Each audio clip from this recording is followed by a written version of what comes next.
Nokia, back in the day, were on the top of a whole mobile phone industry. Every model in their N-series lineup was nothing short of a masterpiece. Innovative design, Carl Zeiss enhanced optics, stereo speakers, and even Symbian operating system were surely ahead of its time. In 2003, they even tried their luck in gaming industry and they released first ever dedicated gaming phone called Nokia Engage. It was a really cool concept, however the execution wasn't the best and ultimately it failed. Ultimately, whole Nokia company failed thanks to iOS, Android and Microsoft, but I don't want to talk about failure in this video, I want to talk about their best mobile phone ever, Nokia N95, specifically about gaming on this phone in 2024. Believe it or not, but there were plenty exclusive games released for it, as well as plenty not so exclusive but nonetheless impressive PC ports. We really wanna push it, so we're gonna do some emulation too. Cause again, believe it or not, but this phone can emulate a system or two. So let's get right into it. If you wanna do something with it, first we need to buy it. I bought it from AliExpress. It is not as hard to get a hold of it in 2024. It was very popular, so there are plenty of them, but it mostly depends from the country where you live. I've paid around 35 British pounds or $45, which is pretty good price for what I have received. It came in this box, Nokia connecting people. This package 100% cycle. This is the phone. Inside the box there is also branded Nokia charger and lanyard. I'm surely gonna be using that one. The phone itself is not brand new, but I believe it is refurbished. Rear side, top and bottom, they all look pretty solid. Inside as well, there are no blemishes or anything. The only thing that I have noticed is this small camera that is a little bit misaligned inside of the front housing. It also came with screen protector, and if you take a closer look, there is another screen protector installed. Looks like there are small metallic pieces inside of the screen protector. I will leave it on for now, because you can't really see it anyway. This is also Nokia N95 8GB version, and this is compared to the classic Nokia N95. The difference is that here it's 8GB built-in memory. On grey one you can put inside memory stick, and also on the black one there is twice as much RAM, 128, 64 megabytes. Here it is compared to my other Nokia N95 8GB. It's also in pretty good condition. You can see some signs of wear and tear in the bottom. Here there is nothing. There are some signs on top as well. From the rear side on the old one you can see Nokia N series and the network. On the new one there is nothing. But the material is much better. They use some kind of rubber and after a while it gets really dirty and sticky and it doesn't really look good. Whereas this one, it feels completely different. There is not the rubbery feel, so I don't think this is gonna happen to it. We can also check battery. They use normal Nokia certified battery. Screens, the brightness looks same, but there is like a little bit different hue. This one seems to be a bit different shaded than this one. Now we have it, but our options are limited, because it is not hacked. When it is not hacked, we cannot run unsigned applications, and that's what we absolutely want to do, to hack it, and to run some fun applications. To hack Nokia N95 is fairly straightforward, at least according to YouTube videos. In the real life, however, it's a bit more trickier. The main application we need to install first is Explore. It's like an advanced file manager. I've installed it, but I was facing some expired certificate issues. Then I found a YouTube channel called Mr. Symbian. He showed me some tricks with changing dates to 2012 and things like that. That helped me to install Explore. Then I proceeded to install Mobile Security, ROM Patcher Plus, TM Quarantine.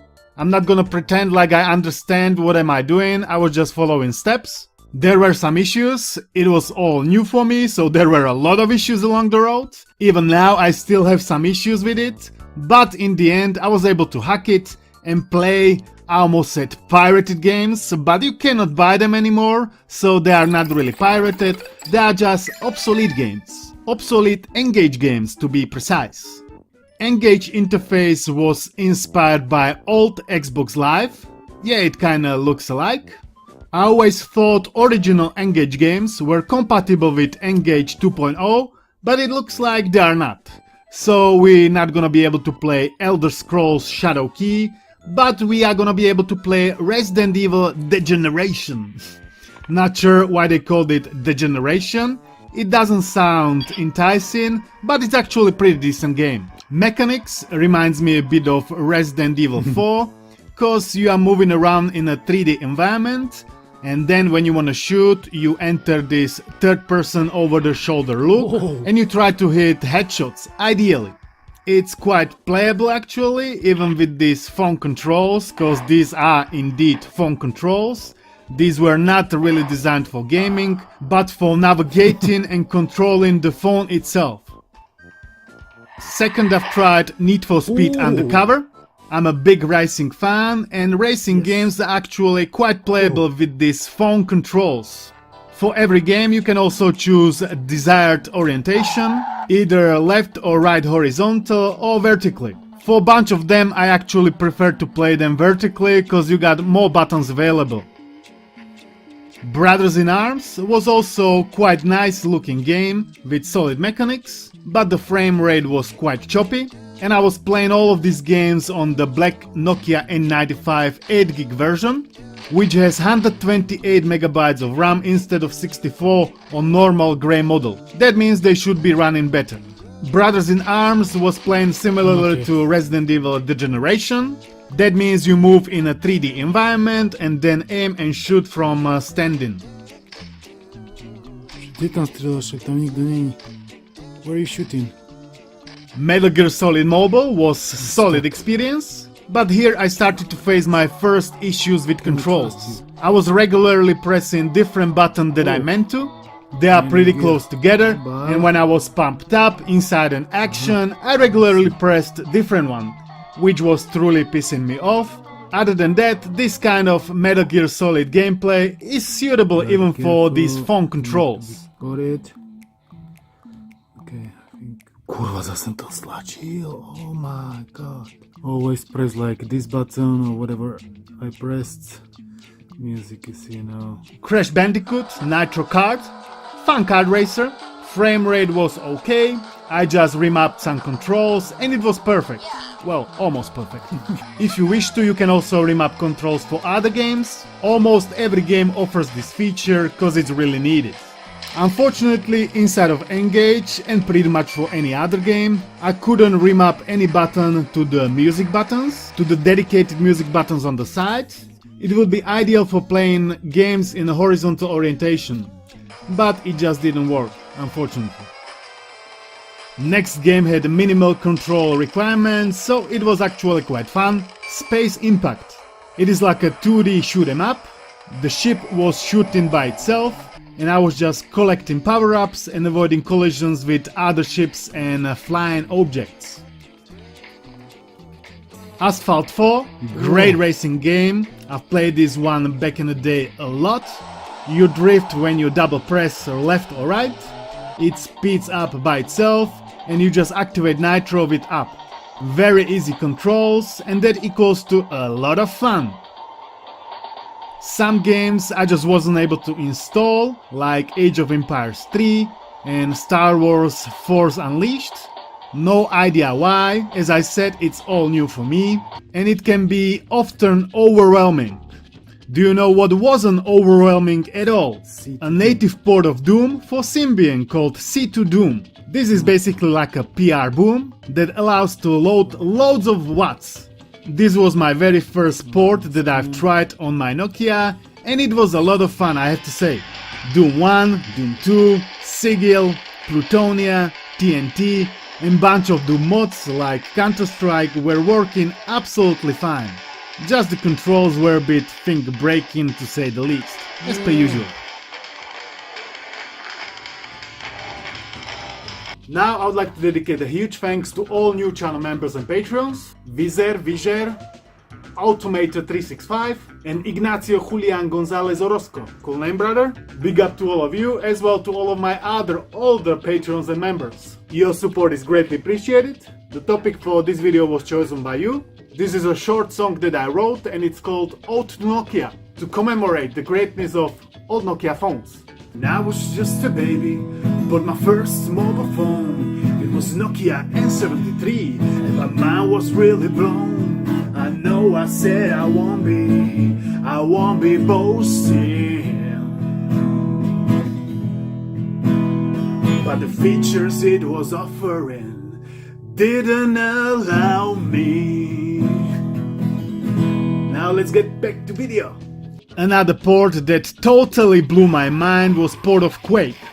This is a native port, so no recreation or emulation is involved.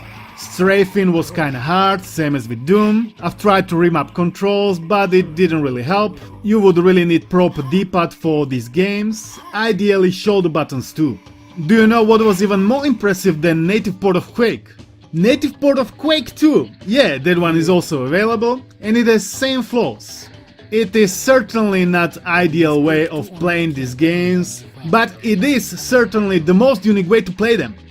I think I saw there even port of Quake 3, and where did I see it? I saw it on the Nokia Engage Discord.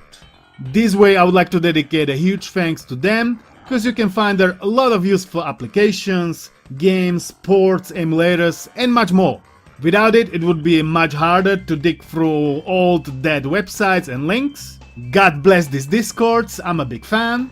They make my work so much easier. Thumbs up. Another is a port of Another World. Controls were really challenging. Here you gotta be really precise or you're not gonna get far. And I haven't got really far. I was trying to experiment with the controls for the port of Just Jack Rabbit. You know, in this game you had to run, jump and shoot all at the same time. So I was trying to find some less finger-breaking way. I'm not sure if this was it. I have used same controls with the port of Rise of the Triads. Like this, I had certainly less accidental clicks and more intentional kills. There were other bunch of cool ports, like a port of Dune. I couldn't figure out how to control it, or at least how to remap buttons. Same with the port of Shadow Warrior. Game launched okay, but I couldn't move with the cursor. Some ports were not working at all, like the port of Celeste Classic, cause according to my understanding I was missing some libraries. I will surely do some more digging in this field, cause it feels great to hack these old devices and to get the most out of them. Let's finish this video with emulation.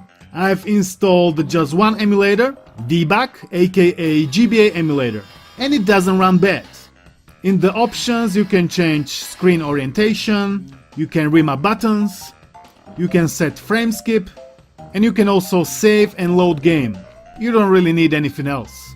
Performance with Mario Kart Circuit was acceptable. I have changed frame skip from 1 to 2. Without it there were some frame drops. Max Payne also not bad. I mean, I'm sure nobody would ever buy this phone because its emulation capabilities or because of the ports you can play on it. I gotta say, some of those Engage games were pretty cool. I would say if anybody would wanna buy it, he or she would buy this phone to own a piece of history. Cause that's what this phone truly is. A shining example of a phone done right. Other emulators like for SNES, for DOS, Genesis, etc. are supported. I just wasn't able to install them. As I said, I'm missing some libraries. There was also experimental PS1 emulator with pretty low compatibility. If you want me to try it or if you wanna see more Nokia videos, give this video a thumbs up, subscribe, join if you feel extra generous. Thanks to you for watching, thanks to channel members and Patreons for support. I'll see you in the next one. Peace!